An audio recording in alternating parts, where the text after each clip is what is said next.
Welcome to MeMe's Kitchen. Well, y'all, we got a busy week this week. Jackson is getting married Saturday to Kendall, and so we've got lots going on with that, and so everybody is just kind of in the stir. We got to get our Sunday best out and all the special shoes, all those kind of things that you do for a wedding, you know, and so we are busy getting those kind of things done. Now I'm going to show you a cute little trick I saw the other day. Every once in a while, you know, we see something that's worth using. This is a good way to hang your recipe when you are trying to keep up with your ingredients. Now today, I'm not going to actually need this because we don't have a lot of ingredients in what I'm doing, but I just wanted to show you this. Now the person that I saw it, that did it, had a hanger like that you could get pants on in the store. And so that's fine. Well, I didn't have one of those, but you know what? I had this in my closet. So look in your closet, and actually you could use a regular one with clothespins. So there's all kind of ways, but that is a neat way to put your cookbook up. And this just happens to be Sunday lunch at MeMe's. Today we are going to be making caramel cake. Oh my goodness, y'all, this is a favorite. Now, I would have to tell you, I have two sisters. You know, I've talked about them, Christine and Judy. They live in the lower part of the state, and they are actually known for their caramel cakes. I'm known like for chocolate chip cookies and divinity and a bunch of other stuff, but they are known for caramel cakes. So everything something happens, they make a caramel cake. So I'm in their territory today, so I hope I can do it justice. The first thing I have done is I have gone ahead and made my cake. Now, I only use the Duncan Hines Butter Golden. You know why I use that. Because it calls for a stick of butter. And it is actually one of the best cake mixes that there is. You can use whatever you like, whatever your family likes. Now, I'm going to tell you one little secret I learned. Instead of using water in it, I used milk. And that makes the consistency of the cake more like a homemade batter. Now, if you're one of those people that wants to make a homemade batter, right here in this cookbook, there's a recipe. It says 1, 2, 3, 4 cake, and that will make your layers for you. But listen, we're all about easy, and that's what we're doing today is easy. So if you will turn to page 71 in your Sunday lunch at MeMe's, that is our caramel cake recipe. So, got lots to do, busy time, so let's get to it. So we'll be right back. Okay, y'all, this is simple. Now, I know I say that a lot, but really and truly it's simple. So you don't need a lot of ingredients. The first thing I use is a box of light brown sugar. Now y'all, you know I tell you all the time that a lot of brands don't matter, but when a brand matters, I will certainly tell you. And this is one of those times. This is the only sugar that I use, and both of my sisters actually use for our caramel icing. It just does better, it cooks better, and we like it. And so we always use Dixie Crystal. And I would tell you a little secret. When we came back from our vacation, well, we call it a relocation, and from the coast last time, guess what? One of their representatives had seen me using their product on one of my videos. When I got home, there was a big box of sugar, all kind of sugars from Dixie Crystal. Well, you know that made me happy. And now, for some of you people out west, like in Texas and some of those Midwestern states, you may see Imperial, but that is the same product. We call it Dixie Crystals here. Actually, this comes from Port Wentworth, Georgia. And so it's sister products, I guess you would say. So the first thing we're going to do is we are going to put our sugar, just a whole pound box, in our saucepan. Now this is a 2-quart saucepan. And then we're going to add evaporated milk. Now I'm using just the Walmart brand, which is fine. And it calls for 1 cup of evaporated milk. Now y'all pay attention when you're buying this milk, because some people get these confused. And so just be sure it's evaporated milk. All right, we're gonna pour that right there in our pan. And actually, that's all we put in the pan right now. So I'm gonna stir this around, get it dissolved, and get ready to start cooking it. And let me get this done and we'll be right back. Okay, I try to get all the lumps out. And so what you do is just run your spoon through there, push them up against the side of the pan, get them squashed. I guess is what you'd say, get them squashed and get them ready. So all you do, you just want this dissolved. Okay, I'm getting ready to cut this on. Now y'all, you don't want to cook this thing fast, so I'm going to start it on 7. And we're going to let this heat up and let it come to a slow boil. And then I'll show you exactly how it needs to boil. You don't want a big rolling boil on this thing. Boil. And so we'll get this started and I'll let you look at it as soon as it heats up and starts boiling. Okay, y'all, I want you to see this now.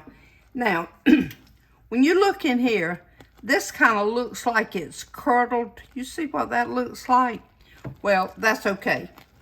Don't be concerned about that, because that's just the way it looks until it starts cooking down. All right, now, I'm going to turn this down. That was a little about medium high, and I guess this would be close to medium low. You do not want to cook this thing fast. And y'all, I called my sister this morning. I said, okay, I'm doing caramel cake this afternoon. Do you have any secrets that you'd like to share about how you make your icing? And she said, well, no, not really. And I said, well, what? I said, do you use a thermometer or the water test for yours? Oh, she said, I don't use either. I just know by the way I stir it. No cook wants to hear that. So we're using the water test, I can tell you that, today. So what we're going to do, we're going to let this just cook on this slow boil. I'll just stir it occasionally. I'll tell you what, let's set this timer here on 30 minutes, and then we'll be able to kind of tell how much time we're dealing with. Now, you can't time this thing, but I just want to let you know so that you'll have some idea, so that you won't think something's going wrong with it. So I put that on 30 minutes, and we're just going to let this boil, and then I'll let you, we'll come back when we're ready to test it the first time, and we're going to test it in water. Now, you've seen me do this before, because in my pralines and in my divinity, both we use the water test. I don't use the candy thermometer. I just never have, and I just use the water test. So that's what we'll use today. Okay, y'all, it's been 5 minutes. So I just kind of want to show you so you can kind of tell how this thing's moving along. So we just go take just a little bit right here. All right, now see how that just absolutely falls apart? Well, that's not near ready, because we want to make a little ball out of this thing. So just let it continue to cook. So, okay, y'all, it's been 10 minutes. So I just want you to kind of see how this is moving along. See how it's beginning to stick together now?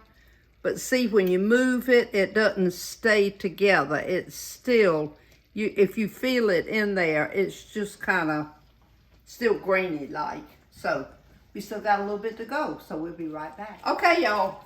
All right, this is probably done. All right. Ah, look at that. And see, that's a complete ball. Even when you press it, it still stays together. So we're going to set this off. Cut our stove off. A teaspoon of vanilla. Oh, that's probably a teaspoon. Oh, now y'all, I love this cake. Y'all know how I love butter. Well, it says at the bottom of that page that I know I'm gonna like a recipe when it calls for a stick of butter.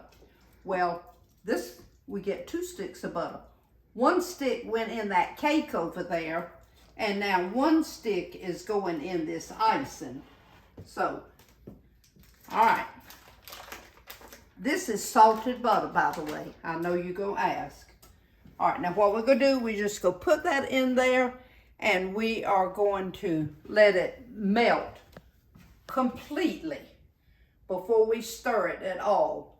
So we have been in this process now for about 19 minutes. So that'll give you some idea when you start cooking yours, because y'all, every stove cooks different, and yours may, the settings may be different on it. So that'll give you some general idea, so you won't think that you've cooked it too long or not long enough or whatever. It's not something you time, but that'll just give you a good idea of how to get off how much time overall it takes. I want y'all to look at this cute towel. I agree with that totally. We'll be right back. Okay, all right, y'all. See, it's all melted.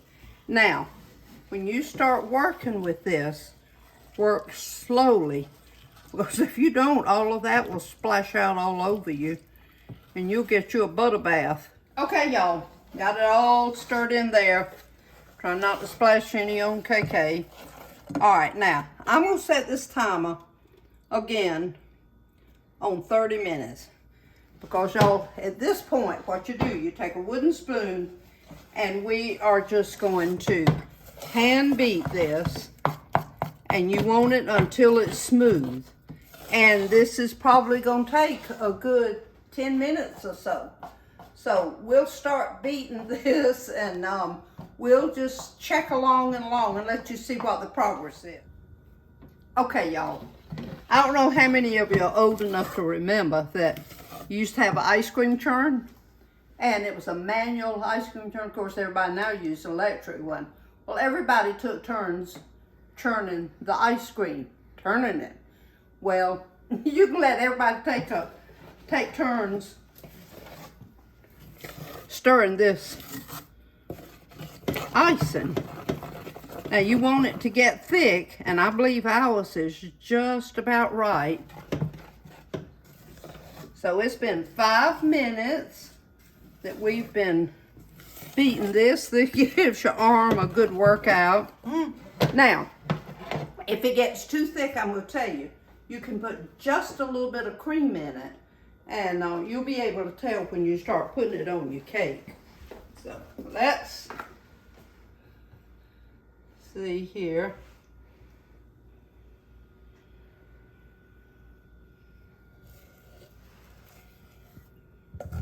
All right, let's see how this.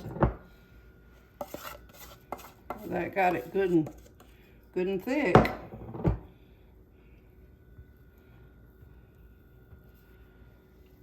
See, you want it so you can still work with it and get it spread. Let's get all of it. All down in the corners. Oh. Y'all, this is so good. I'm just gonna tell you. You fix this, your family's just gonna love you. We'll cut it here. We'll cut some of this in a minute, and we'll just let you see what it looks like on a plate. So we'll be right back. Okay, y'all. Every time I make this cake, the texture, the icing, is just a little different. Now I want you to look at this. I probably should have put about a teaspoon of milk, or that evaporated milk in it, because it looks grainy, but it's not. It's very smooth. And so you can see there. But one thing for sure, it always tastes the same. Now, if you don't want to use the wooden spoon, you can use an electric hand mixer. And if you get to the point where it's time to put it on the cake and it's not quite thick enough, you can add just a little bit of powdered sugar. So either way you can go. You can either make it a little thicker or make it a little thinner, whichever you need to do. You'll just be able to tell by the consistency of the icing when you get it all stirred up and get it ready to go on the cake. And y'all, it's a winner. I don't care whether it's thick or thin or what it is. It's a winner. It's just one of the best cakes and has the best flavor. And we find out that a lot of times looks aren't the most important thing. That's with people too. Have a good rest of the day. Have a good rest of the week. Endure this heat, and everybody shine for Jesus.